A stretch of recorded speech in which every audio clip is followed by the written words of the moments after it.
दोस्तों, आज हम लोगों को पढ़ना है कला एवं संस्कृति का अगला टॉपिक। कला एवं संस्कृति का अगला टॉपिक हम लोगों को पढ़ना होता है बाबू वेद, पुराण, वेदांग, उपनिषद, आरण्यक, ये सारे हम लोग को पढ़ना है। लेकिन ध्यान रहे, इसको हम लोग पढ़ेंगे लेकिन इतिहास के दृष्टि से नहीं पढ़ेंगे, ठीक है ना।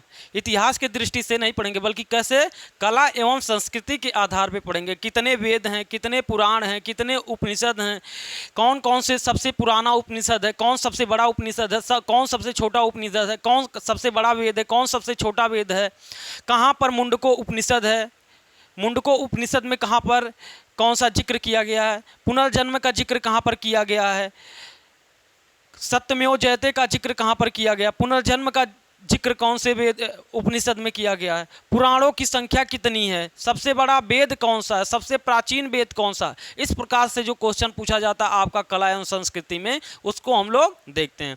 तो सबसे पहले हम लोग शुरू करते हैं बाबू क्या, वेद से। कहाँ से बाबू? सबसे पहले हम लोग शुरू करते हैं वेद से लेकर के। अब देखो बाबू, वेद हेडिंग डालो आप लोग, वेद। अब वेद देखो, जो वेद है ना बाबू, ये दुनिया का, विश्व का प्राचीनतम ग्रंथ है। क्या बाबू? विश्व का प्राचीनतम ग्रंथ है। वेद जो है विश्व का, लिखो पहला पॉइंट, विश्व का प्राचीनतम ग्रंथ है, विश्व का प्राचीन ग्रंथ है। उसके अलावा बाबू अगर हम लोग देखें इसको वेद के संदर्भ में, वेद के रचयिता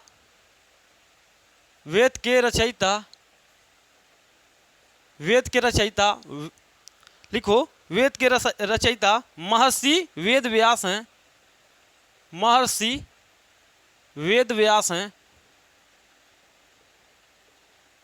कौन है बाबू? वेद के रचयिता महर्षि वेद व्यास हैं। उसके अलावा एक पॉइंट और लिखो बाबू, वेदों के संदर्भ में एक पॉइंट और लिखो बाबू कि ये इनका संबंध कैसे है, किससे है? वैदिक साहित्य से। वेदों का संबंध वैदिक साहित्य से है, वेदों का संबंध वैदिक साहित्य से है। जो हमारे प्राचीन काल में वैदिक धर्म था, उस धर्म में वेद की परंपरा प्रारंभ हुई थी। तो वैसे तो हिंदुओं का पवित्र ग्रंथ भी वेद है, ये आपको ध्यान में रखना है, लिख लो। हिंदू धर्म का पवित्र ग्रंथ भी वेद है। हिंदू धर्म का पवित्र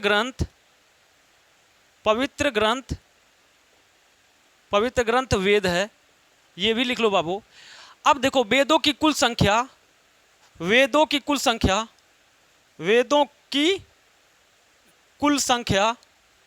कितनी है बाबू? वेदों की कुल संख्या 4 है। कितना? वेदों की कुल संख्या 4 है। अब कौन कौन से वेद हैं बाबू? सबसे पहला वेद है, लिखो, ऋग्वेद। कौन सा बाबू? ऋग्वेद।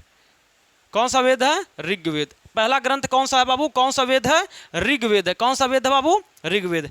अब लिखो ऋग्वेद के बारे में, इसके पाठक को, इसका पाठ करने वाले पुरोहित को, इसके, अभी समझ में आएगा, इसके पाठ करने वाले पुरोहित को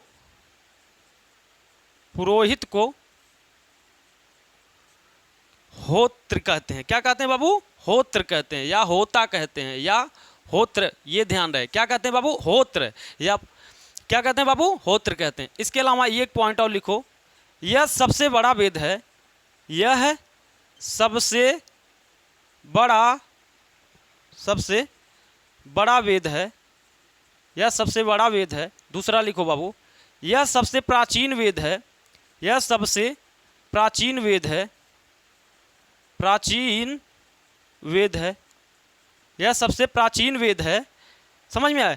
इसमें जिक्र किसका है? ऋग्वेद में किसका जिक्र मिलता है? तो ऋग्वेद में प्रकृति के, ईश्वर के प्रति प्रार्थना का जो भाव होता है, उसका जिक्र है। तो ऋग्वेद में किसकी जानकारी मिलती है? प्रार्थना की। इसमें किसकी? मंत्रों, उच्चारण एवं प्रार्थना। लिखो, मंत्रों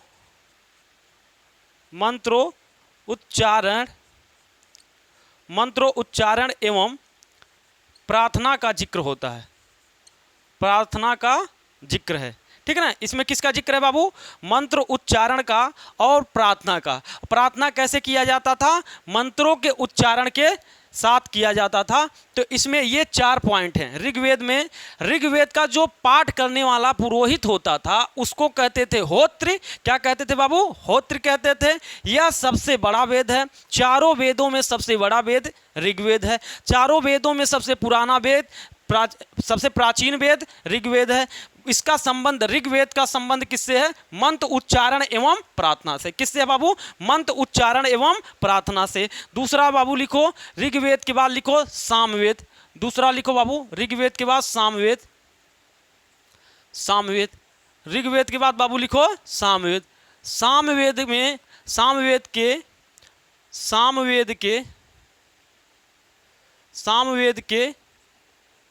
पुरोहित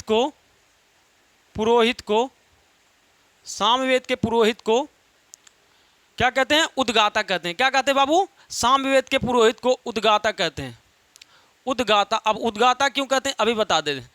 सामवेद के पुरोहित को उद्गाता कहते हैं। क्या कहते हैं बाबू? उद्गाता कहते हैं। अब देखो, ध्यान दे बाबू, सामवेद के पुरोहित को उद्गाता कहते हैं, ऋग्वेद के पुरोहित को होत्र कहते हैं। अब लिखो, इसका संबंध संगीत से है। इसका संबंध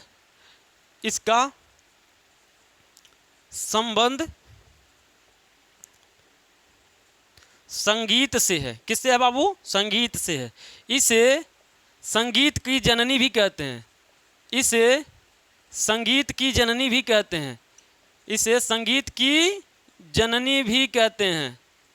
जननी भी कहते हैं। संगीत के 7 स्वरों, संगीत के 7 स्वरों का उद्भव यहीं से हुआ है। इसी ग्रंथ से हुआ है, इसी वेद से हुआ है। ठीक है दोस्तों, यहीं से हुआ है। ठीक है ना, यहीं से। तो 7 स्वर क्या है? सा रे गा मा पा धा नि सा। तो जो ये 7 स्वर हैं वो कहाँ से उद्भव हुआ था? सामवेद से। इसी वजह से इसको करने वाले पुरोहित को उद्गाता कहते हैं। क्या कहते हैं बाबू? उद्गाता। लिखो, यह सबसे छोटा वेद है। यह सबसे छोटा वेद है।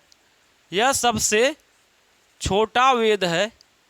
यह सबसे छोटा वेद है। ये ध्यान में रखना बाबू, ये सबसे छोटा वेद है। ये हो गया सामवेद के बाद। अब लिखो बाबू, तीसरा यजुर्वेद। यजुर्वेद लिखो बाबू, यजुर्वेद। तीसरा वेद क्या है बाबू? यजुर्वेद। लिखो, इसके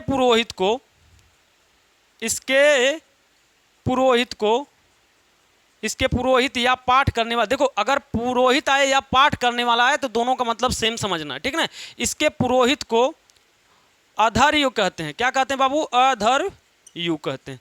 क्या कहते हैं? अधर्यु कहते हैं। क्या कहते हैं बाबू? अधर्यु कहते हैं। इसके पुरोहित को, किसके बाबू? यजुर्वेद के पुरोहित को अधर्यु कहते हैं, या यजुर्वेद के पाठ करने वाले पुरोहित को अधर्यु कहते हैं। ठीक है ना बाबू? यहाँ तक आपको ध्यान में रखना है। उसके अलावा बाबू लिखो आगे, अगला पॉइंट लिखो, यजुर्वेद में क्या है? इसमें इसका संबंध लिखो, इसका संबंध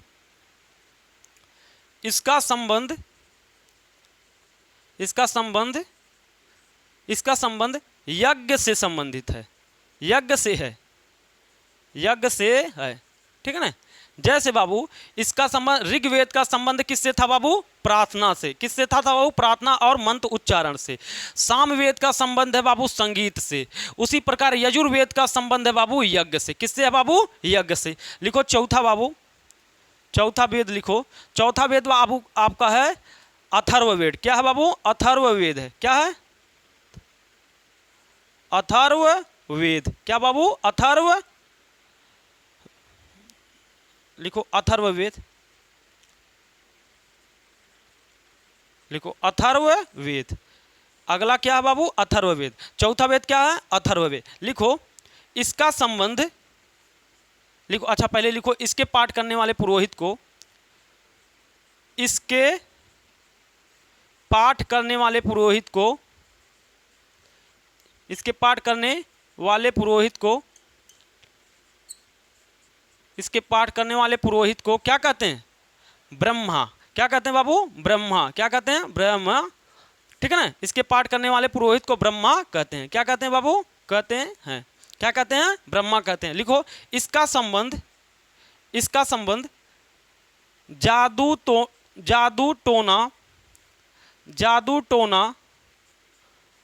टोना टोटका वशीकरण अपने बस में करने वाला। बाबू मार दो जादू ससुरा अपने बस में हो जा। तो इसका संबंध जादू टोना टोटका वशीकरण से है। ठीक है, से है। क्या है? तो 4 वेद हैं। वेद कितने हैं बाबू? 4। विश्व के प्राचीनतम ग्रंथ माने जाते हैं। क्या बाबू? वेद। वेदों के रचयिता महर्षि वेद व्यास हैं। वैदिक साहित्य से संबंध है। वेदों का संबंध वैदिक साहित्य से है। और उसके अलावा अगर देखोगे तो वेद हिंदुओं का पवित्र ग्रंथ माना जाता है। वेद की कुल संख्या 4 है। वेदों की कुल संख्या 4 है। कितनी बाबू? 4 है। ऋग्वेद, सामवेद, यजुर्वेद, अथर्ववेद। ऋग्वेद के पाठ करने वाले का होता, सामवेद का करने वाले का उद्गाता, यजुर्वेद का पाठ करने वाला अधर्यु, अथर्ववेद का पाठ करने वाला ब्रह्मा। ये आपको ध्यान में रखना है। ऋग्वेद का संबंध पूजा पाठ प्रार्थना से है। सामवेद का संबंध संगीत से है। यजुर्वेद का संबंध यज्ञ से है। अथर्ववेद का संबंध जादू टोना टोटका वशीकरण से है। तो ये हमारा हो गया पहला वेद। अब हम लोग आगे वेद से चलते हैं आगे बाबू। वेद या वेदांग पढ़ते हैं। इसके बाद वेद के बाद वेदांग पढ़ते हैं। क्या बाबू? वेदों के बाद हम लोग पढ़ते हैं वेदांग। क्या पढ़ेंगे हम लोग? वेदांग पढ़ेंगे। वेदांगों से आपसे क्या क्वेश्चन पूछा जाएगा वो अभी आपका क्लियर हो जाएगा। जैसे आपने देखा बाबू कि वेद में कैसे कैसे क्वेश्चन पूछा जाएगा, आपको ये समझना होगा। इसी में से छांटो, देखो क्या हो सकता है, बोलो क्या हो सकता है। प्रश्न बनाना सीखोगे तो आपको और भी चीज़ें आसान हो जाएंगी। जितना ज़्यादा प्रश्न बनाओगे इन टॉपिक से पढ़ लिए, पढ़ने के बाद सोचो कि इसमें क्या और प्रश्न बनाए जा सकते हैं। तो आपका एक तरह से कहने का मतलब है कि आप पेपर सेट करने के तरीके को जान पाओगे, और पेपर सेट करने के तरीके जान पाओगे तो और आसान होगा। अब लिखो बाबू, वेदों के बाद लिखो वेदांग। लिखो बाबू, वेदों के बाद वेदांग। क्या लिखना है बाबू? वेदों के बाद वेदांग।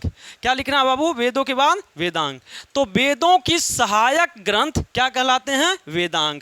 वेदों का सहायक ग्रंथ क्या है बाबू? वेदांग। वेदों को समझने के लिए वेदांगों की रचना हुई। ठीक है, वेदों को समझने के लिए क्या रचना हुआ बाबू? वेदांगों की। वेदांगों की कुल संख्या कितनी है बाबू? 6। वेदांगों की कुल संख्या कितनी है बाबू? 6। कौन कौन से वेद हैं बाबू? वेदांग है, इन्हें हम लोग देखते हैं। लिखो, शिक्षा। कौन सा बाबू? पहला क्या है? शिक्षा। दूसरा लिखो बाबू, शिक्षा कल्प। क्या बाबू? शिक्षा कल्प। तीसरा क्या है बाबू? व्याकरण। तीसरा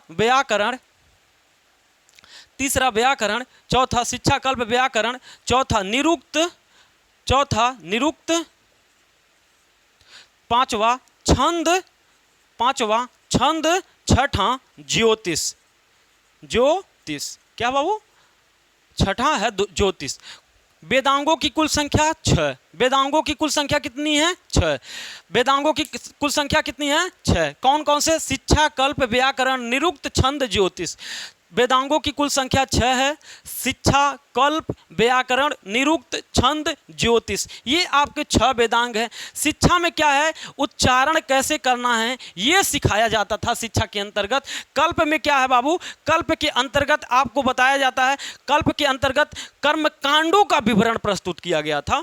कल्प के अंतर्गत क्या है बाबू? कर्मकांडों का विवरण है। व्याकरण शुद्ध तरीके से पढ़ने की बात बताई जाती थी। निरुक्त क्या है बाबू? निरुक्त में वैदिक साहित्य के शब्दों की उत्पत्ति के बारे में बताया जाता है। वैदिक शब्द कैसे उत्पत्त होते थे ये निरुक्त के अंतर्गत बताया जाता है। और छंद एक तरह की भाई साहब रचनाओं को किया जाता था। ज्योतिष का संबंध ब्रह्मांडी स्थितियों को जानने के लिए तथा भविष्य जानने के लिए ज्योतिष का इस्तेमाल किया जाता था। तो ये सारे हो गए वेदांग। तो वेदांग के कुल कितने भाग हैं? 6 भाग हैं। वेदांग से पूछा जाएगा कि वेदांग में कौन कौन सा शामिल है, वेदांग में कौन नहीं शामिल है, ये आपसे क्वेश्चन पूछा जा सकता है। तो ये चीजें आपको ध्यान में रखना है, ठीक है ना।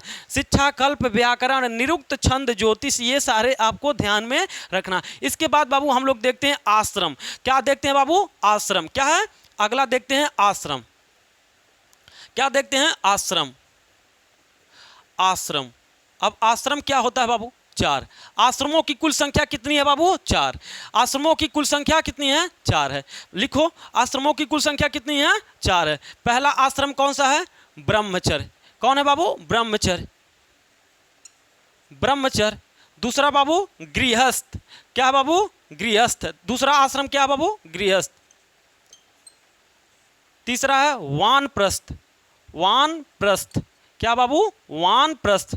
तीसरा वानप्रस्थ। चौथा है सन्यास। क्या है चौथा? सन्यास। क्या है?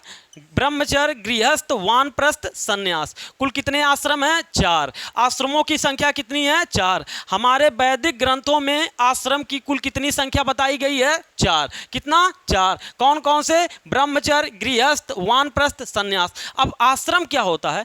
आश्रम का मतलब होता है कि व्यक्ति के जीवन को माना जाएगा 100 वर्ष। आश्रम में बताया गया कि पूरे जीवन काल को, किसी मनुष्य के पूरे जीवन काल को 4 वर्गों में बांटा गया। किसी भी मनुष्य के जीवन को कुल 4 वर्गों में बांटा गया। वो 4 वर्ग कौन था? ब्रह्मचर्य। पहला बाबू ब्रह्मचर्य, दूसरा गृहस्थ, तीसरा वानप्रस्थ, चौथा सन्यास। कैसे बांटा गया? हमारे ऋषि मुनियों ने कहा कि एक मनुष्य सामान्यतः 100 साल जिएगा। कितना? 100 साल। कितना बाबू? माना उन्होंने कि 100 साल जिएगा। एक मनुष्य कितना जिएगा? 100 साल। तो उन्होंने कहा कि ब्रह्मचर्य जीवन में 0 से लेकर के 25 साल तक। कहाँ तक बाबू? 0 से लेकर के 25 साल तक की उम्र क्या कहलाएगा? ब्रह्मचर्य। क्या कहलाएगा? ब्रह्मचर्य। उन्होंने कहा कि 25 साल की जैसे उम्र हो जाएगी वैसे व्यक्ति का विवाह करा दो। उसके बाद 50 साल तक वो क्या करेगा बाबू? गृहस्थ जीवन जिएगा। कैसा जीवन जिएगा? गृहस्थ जीवन। 50 साल के बाद बाबू क्या कहा गया कि आप चले जाओगे वन में चले जाओ। कहाँ चले जाओ बाबू? 50 साल से 75 कितना बाबू? 75 साल तक क्या कर लो? सन्यास। वानप्रस्थ मतलब होता है जंगल को जाना। सन्यास अंतिम चरण मतलब मृत्यु को, मोक्ष के लिए काम करना शुरू कर दो। 75 से लेकर के 100 तक। 75 से लेकर के 100 साल। ठीक है। इस प्रकार किसी भी मनुष्य के पूरे जीवन को 4 वर्गों में बांटा गया। पहला वर्ग ब्रह्मचर्य 0 से लेकर के 25 साल तक है। गृहस्थ जीवन 25 साल से लेकर के 50 साल तक। वानप्रस्थ 50 साल से लेकर 75 साल तक। सन्यास 75 से लेकर 100 साल तक। तो हमारे ऋषि मुनियों ने आश्रम व्यवस्था के तहत हमारे जीवन को 4 वर्गों में बांटा। कितने वर्गों में? 4 वर्गों में। और चारों वर्गों को कितने साल में डिवाइड किया? 100 साल को 4 वर्गों में डिवाइड किया। उन्होंने कहा कि ब्रह्मचर्य 0 से लेके 25। ब्रह्मचर्य का मतलब होता है कि भाई साहब वैवाहिक जीवन से पहले का जो समय होता है, शिक्षण ग्रहण करना, गुरु के साथ रह करके ब्रह्मचर्य जीवन जियो। गुरु के द्वारा सिखाए गए चीज़ों का अर्थात पठन पाठन का समय होता है क्या? ब्रह्मचर्य। क्या होता है बाबू? ये समय पठन पाठन का होता है, अर्थात तुम पढ़ो, गुरु के समीप रहकर, घर से दूर रह करके ब्रह्मचर्य जीवन जियो। और कहते हैं कि जब 25 साल के बाद जब तुम ज्ञान प्राप्त कर लो, पढ़ लिख लो, तब तुम क्या कर लो बाबू? शादी विवाह।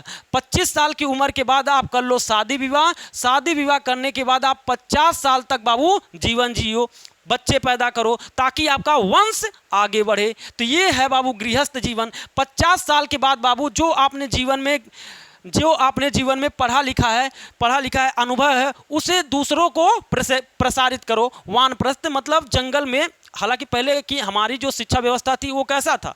खुले में शिक्षा व्यवस्था, जंगल में शिक्षा व्यवस्था। तो ये हमारी व्यवस्था थी, अर्थात उस समय वानप्रस्थ, घर से निकल के तुम उन चीज़ों को विस्तारित करो। सन्यास। उसके बाद 75 साल की उम्र के बाद बाबू आप परिकल्पना करो मोक्ष की।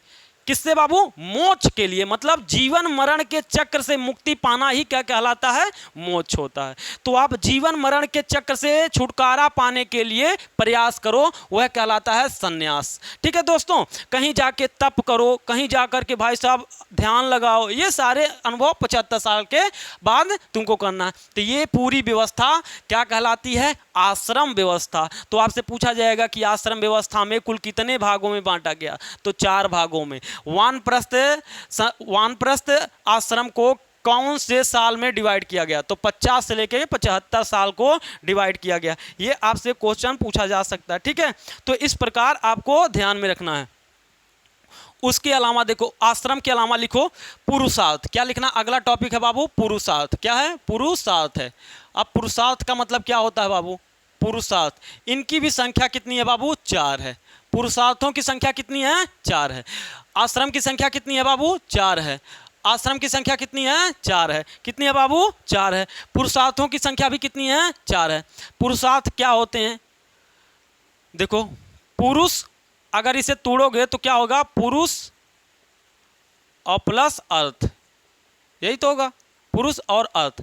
अर्थात कोई भी पुरुष अपने आप को समझे, कोई भी पुरुष अपने आप को समझे और उस प्रकार व्यवहार करे, अभी आपको क्लियर हो जाएगा। कैसे? कितने पुरुषार्थ हैं? 4। कौन कौन से बाबू? लिखो, पहला 4 पुरुषार्थ हैं। कौन कौन से?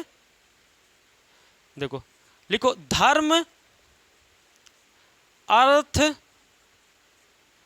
कार्य, मोक्ष। ठीक है, धर्म, अर्थ, काम, मोक्ष। धर्म, अर्थ, काम, मोक्ष। धर्म, अर्थ, काम, मोक्ष। अब देखो, धर्म, अर्थ, काम, मोक्ष। अब देखो, पुरुषार्थ मतलब कोई भी व्यक्ति अपने आप को समझे और उस प्रकार व्यवहार करे। और किस प्रकार व्यवहार करे?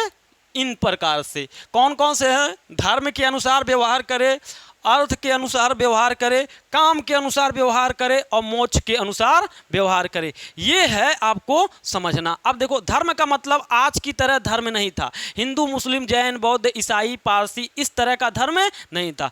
तब के लिए व्यक्ति के लिए धर्म क्या था? लौकिक और पारलौकिक। लौकिक धर्म था, जैसे एक पुत्र का धर्म है माता पिता की सेवा करना, एक पिता का धर्म है अपने बच्चों की परवरिश करना, बेहतर शिक्षा देना, बेहतर भोजन देना, बेहतर कपड़े देना, बेहतर सुविधाएं देना। ये एक पिता का कर्तव्य है। उसी तरह बच्चों का कर्तव्य है कि बुढ़ापे में माँ बाप की सेवा करें, गुरु की आज्ञा का पालन करें। उस समय का धर्म था। और बाबू, ये हुआ लौकिक, इस पृथ्वी का धर्म। इसके ऊपर मोक्ष पाने का भी धर्म था। तो ये आपको ध्यान में रखना है कि उस समय का धर्म जो है, धर्म अलग था, स्वरूप। ठीक है ना। अर्थ मतलब जीवन जीने के लिए आपको पैसे भी चाहिए। अर्थ का मतलब क्या होता है? अर्थ का मतलब संपत्ति। अर्थ का मतलब बाबू संपत्ति। संपत्ति का अर्जन करो ताकि आप विकसित हो सको, ताकि आगे बढ़ सको, ताकि आजीविका आपकी सुरक्षित रहे। अर्थ का मतलब है। काम का मतलब होता है बाबू कि काम का मतलब होता है कि आप इन दोनों के साथ साथ, काम का मतलब होता है यहाँ पर कि आप शादी विवाह करो ताकि आपकी पीढ़ी आगे बढ़ती रहे। यहाँ काम का मतलब सीधा सा अर्थ है कि वंश बढ़ाने से। किससे है बाबू? वंश बढ़ाने से। अर्थात शादी विवाह करो, शादी विवाह करने के बाद बच्चे पैदा करो, बच्चे पैदा करोगे तो आपका वंश आगे बढ़ेगा। तो यहाँ काम का मतलब है वंश परंपरा को आगे बढ़ाने से। मोक्ष मतलब जीवन मरण के चक्र से मुक्ति पाने के लिए आप ध्यान लगाओ और अपने मोक्ष को प्राप्त करो। मोक्ष का मतलब है सिंपल सा मतलब वही भाई साहब, जन्नत, वो जन्नत ना, स्वर्ग और नरक की भावना होती है ना। तो स्वर्ग मतलब भाई साहब मोक्ष मिल गया, तो स्वर्ग चल गए भाई साहब। तो ये सारा आपको ध्यान में रखना। मोक्ष का मतलब बस देखो, मोक्ष का मतलब अगर देखोगे ध्यान से तो इसका मतलब होता है कि बार बार जन्म लेते हो ना। हम लोग जन्म लेते ना, कोई कहता है कि भाई साहब अभी इंसान बने हो, अगली बार कुत्ता बन के आओगे। कोई बात नहीं है, कुत्ता बन के आएंगे, हम जानेंगे थोड़ी कि हम इस बार कुत्ता बन के आए हैं। तो कहने का मतलब होता है, जो ये कहते हैं कि कुत्ता बन के आओगे, हाथी बन के आओगे, बिल्ली बन के आओगे, सियार बन के आओगे, यही होता है बार बार पुनर्जन्म लेना। तो मोक्ष का मतलब होता है कि इन जन्मों से मुक्ति, ये जो जन्म पाए हो इस जन्म के बाद अब फिर से जन्म नहीं होगा। तो मोक्ष का मतलब होता है जीवन मरण के चक्र से मुक्ति पाना ही मोक्ष कहलाता है। समझ में आया? तो इस प्रकार वेदांग, आश्रम और पुरुषार्थ, हमने चारों के बारे में ध्यान रख लिया। पुरुषार्थ कितने हैं? 4। कौन कौन से हैं? ये देखो। आश्रम कितने हैं? 4 हैं। कौन कौन से हैं? ये हैं। वेदांग 6 हैं। कौन कौन से हैं? ये हैं। आपको ऐसे ही याद कर लेना है इन वेदांगों और इनके बारे में। ठीक है। अब देखो, हम लोग पढ़ते हैं उपनिषद। यहीं पर लिख लेते हैं। चलो, नहीं, जगह नहीं है, लिखो बाबू। अब देखते हैं हम लोग उपवेद।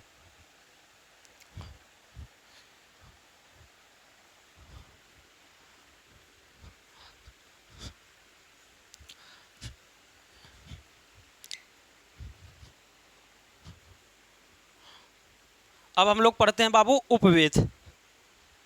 अब उपवेद क्या क्या है बाबू, कौन कौन से हैं देखो।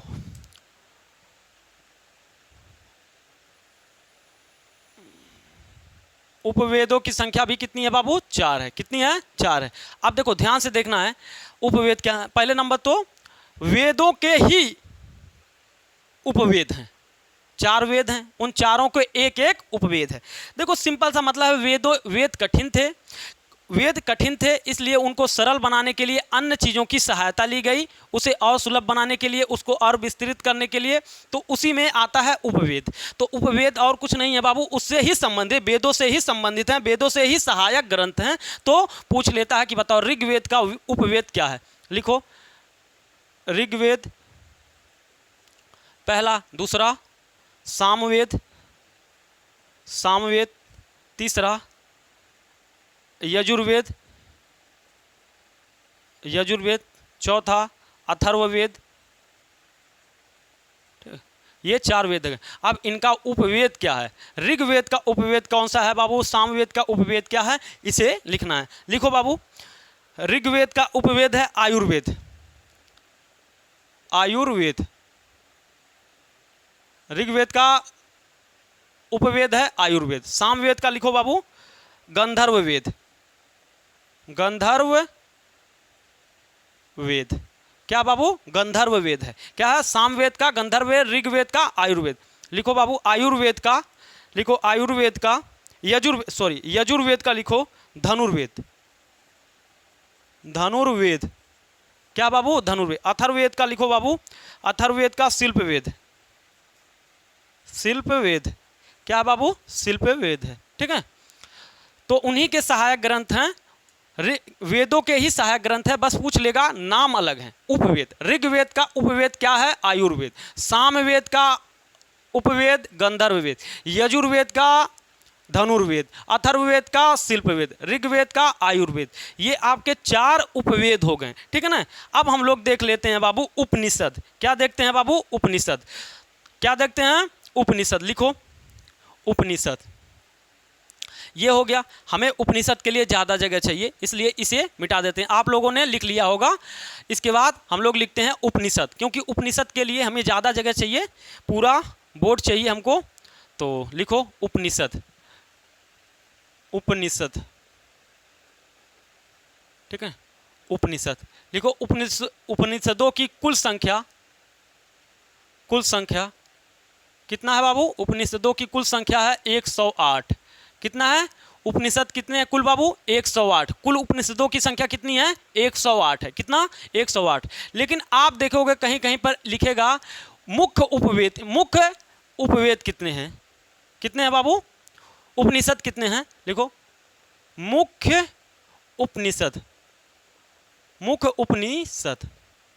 कहीं पे मिलेगा 11 और कहीं पे मिलेगा 12। लिख लो 11 12। ठीक है ना। मुख्य उपनिषद कितने हैं, 11 या 12। अब देखो उपनिषद का अर्थ होता है कि नजदीक आकर शिक्षा ग्रहण करना। और नजदीक किसके, समीप आकर के शिक्षा ग्रहण करना। किसके, गुरु के समीप आकर के शिक्षा ग्रहण करना उपनिषद का अर्थ होता है। उपनिषदों का संबंध किससे है, दर्शन से। लिखो उपनिषदों का संबंध किससे है, लिखो इसका संबंध, इसका संबंध, इसका संबंध दर्शन से है। किससे है बाबू, इसका संबंध दर्शन से है, इसका संबंध दर्शन से है। दर्शन का मतलब होता है आत्मा, परमात्मा, ये लोक परलोक, इहलोक परलोक, ईश्वर, पुनर्जन्म, ऐसे सारी घटनाओं से संबंधित होता है दर्शन। इसका अध्ययन दर्शन के अंतर्गत होता है। तो दर्शन का मतलब समझ में आ गया, आत्मा, परमात्मा, मोक्ष, ये सारे चीज किस में जाएंगे, उपनिषदों में जाएंगे। तो उपनिषदों को क्या कहा जाता है, दर्शन। और दर्शन में हमने बताया कि क्या होता है, आत्मा, परमात्मा, इहलोक परलोक, मोक्ष, ये सारे चीज कहाँ देखने को मिलेगा बाबू, इसी उपनिषद में हमको देखने को मिलता है। और बाबू लिखो, और में सबसे बड़ा उपनिषद कौन सा है, लिखो सबसे बड़ा उपनिषद, उपनिषद, सबसे बड़ा उपनिषद कौन सा है बाबू, सबसे बड़ा उपनिषद लिखो लिखो सबसे बड़ा उपनिषद बृहदराण्यक उपनिषद, बृहदराण्यक उपनिषद। सबसे बड़ा उपनिषद कौन है बाबू? बृहदराण्यक उपनिषद। अगला लिखो बाबू, सबसे बड़ा उपनिषद बृहदराण्यक उपनिषद, ध्यान रहे। दूसरा लिखो बाबू, सबसे छोटा उपनिषद, सबसे छोटा उपनिषद, छोटा उपनिषद, सबसे छोटा उपनिषद लिखो, सबसे कठोर उपनिषद, सॉरी मांडुक उपनिषद, मांडुक उपनिषद। सबसे छोटा उपनिषद बाबू मांडुक उपनिषद है। कहा है बाबू? मांडुक उपनिषद। अगला लिखो बाबू, अगला लिखो सबसे प्राचीन उपनिषद, सबसे प्राचीन उपनिषद, सबसे प्राचीन उपनिषद कौन है बाबू? सबसे प्राचीन उपनिषद कौन है? लिखो बृहदराण्यक उपनिषद, बृहदराण्यक उपनिषद, उपनिषद। सबसे प्राचीन उपनिषद कौन है बाबू? बृहदराण्यक उपनिषद। तो दो मिला बाबू, ठीक है ना। सबसे बड़ा उपनिषद बृहदराण्यक उपनिषद, सबसे प्राचीन उपनिषद बृहदराण्यक उपनिषद, सबसे छोटा उपनिषद मांडुक्य उपनिषद। तो ये आपको तीनों ध्यान में रखना है, ठीक है ना। सबसे बड़ा, सबसे छोटा, सबसे प्राचीन, ठीक है ना। तो सबसे बड़ा और सबसे प्राचीन एक है, ठीक है ना। जैसे आपने देखा था वेदों में सबसे बड़ा वेद कौन था? ऋग्वेद। और सबसे प्राचीन वेद कौन था? ऋग्वेद। तो ये आपको ध्यान में रखना, ठीक है ना। सबसे बड़ा उपनिषद बृहदराण्यक उपनिषद, सबसे प्राचीन उपनिषद बृहदराण्यक उपनिषद, सबसे छोटा उपनिषद मांडुक्य उपनिषद। तो ये आपको ध्यान में रखना, ठीक है ना बाबू। इसका संबंध दर्शन से है। इसकी कुल संख्या 108 है। कितना? 108 उपनिषद हैं। कुल टोटल उपनिषद कौन से हैं? 108। लिखो पहला, लिखो अब लिखो नोट, उपनिषद लिखो, हेडिंग डालो उपनिषदों से संबंधित महत्वपूर्ण तथ्य। लिखो हेडिंग डालो उपनिषदों से संबंधित, उपनिषदों से संबंधित, उपनिषदों से संबंधित महत्वपूर्ण तथ्य, महत्वपूर्ण तथ्य। क्या बाबू? महत्वपूर्ण तथ्य। उपनिषदों से संबंधित महत्वपूर्ण तथ्य क्या है बाबू? उपनिषदों से संबंधित महत्वपूर्ण तथ्य। अब देखो महत्वपूर्ण तथ्य का मतलब क्या? लिखो जैसे पहला शब्द वसुधैव कुटुंबकम, वसुधैव कुटुंबकम, ठीक है ना। सबसे प्रचलित शब्द है वसुधैव कुटुंबकम। हमारे उपनिषदों का सबसे महत्वपूर्ण अगर वाक्य है तो कौन है? वसुधैव कुटुंब। पूरी पृथ्वी हमारा परिवार है, हमारा पूरी पृथ्वी एक कुटुंब है, एक परिवार की भांति है, ठीक है ना। ये बड़ा प्रचलित था अभी हालिया न्यूज में। तो वसुधैव कुटुंबकम किस उपनिषद में लिखा गया है? बताओ, कमेंट करके आप लोग बताओ कि वसुधैव कुटुंबकम किस उपनिषद में लिखा गया है। लिखो महा उपनिषद में। कहाँ बाबू? महा उपनिषद में। वसुधैव कुटुंबकम कहाँ दिखने को मिलेगा बाबू? महा उपनिषद। चारों आश्रमों का जिक्र कहाँ किया गया है? चारों आश्रम का जिक्र, चारों आश्रम का जिक्र कहाँ किया गया है बाबू? चारों आश्रमों का जिक्र कहाँ किया गया? जाबालो उपनिषद में। कहाँ पर बाबू? जाबालो, जाबालो उपनिषद। कहाँ पर? जाबालो उपनिषद। सत्यमेव जयते, सत्यमेव जयते, सत्यमेव जयते। ये शब्द तो आपने सुना ही होगा। बताओ बाबू ये शब्द ये कहाँ से लिया गया है? सत्यमेव जयते किस उपनिषद में है? कमेंट करके आप लोग बताओ कि सत्यमेव जयते कहाँ पर लिखा गया है बाबू? बताओ सत्यमेव जयते कहाँ पर है? बताओ बाबू। लिखो मुंडको उपनिषद में। कहाँ पर है बाबू? मुंडको उपनिषद में, उपनिषद में, मुंडको उपनिषद में। कहाँ पर है? मुंडको उपनिषद में। सत्यमेव जयते कहाँ पर है बाबू? मुंडको उपनिषद में। लिखो पुनर्जन्म की, पुनर्जन्म पुनर्जन्म की बातें कहाँ लिखी गई हैं बाबू? लिखो पुनर्जन्म, ऐसे पूरा लिख लो, पुनर्जन्म की अवधारणा। पुनर्जन्म की अवधारणा किस उपनिषद में? पुनर्जन्म की अवधारणा कहाँ है बाबू? लिखो बृहदारण्यक उपनिषद में। बृहदारण्यक उपनिषद में, ठीक है, बृहदारण्यक उपनिषद में। कहाँ पे बाबू? पुनर्जन्म की अवधारणा कहाँ है? बृहदारण्यक उपनिषद में। ये आपके लिए बड़ा महत्वपूर्ण है। वसुधैव कुटुंबकम महाउपनिषद, स्टार लगा लो बाबू, स्टार लगा लो, ये छपने वाला है। उसके अलावा सत्यमेव जयते लगा लो स्टार बाबू। ये सारे इंपॉर्टेंट है, ठीक है ना, ये सब इंपॉर्टेंट है। पुनर्जन्म वाला ठीक है नहीं आएगा, लेकिन फिर भी सत्यमेव जयते और वसुधैव कुटुंबकम आपको लिखना है, ठीक है ना। लिखो यम नचिकेता संवाद, लिखो पांचवा, लिखो यम नचिकेता संवाद। कहाँ बाबू? कठो उपनिषद में। किस उपनिषद में बाबू? कठो उपनिषद में। कहाँ पर? कठो उपनिषद में। यम नचिकेता का संवाद किस उपनिषद में लिखा गया है? कठो उपनिषद में लिखा गया। इस प्रकार आपके महत्वपूर्ण वाक्य और उपनिषदों की सामान्य जानकारी हम लोगों ने देखा। तो ये था हमारा उपनिषद। उसके अलावा एक और होगा, शायद एक और होगा, एक है हाँ पुराण। हम लोग पुराण देख लेते हैं और रामायण और महाभारत जैसे टॉपिक अगले वाले वीडियो में देख लेंगे हम लोग। अब लिख लो बाबू, हेडिंग डालो पुराण।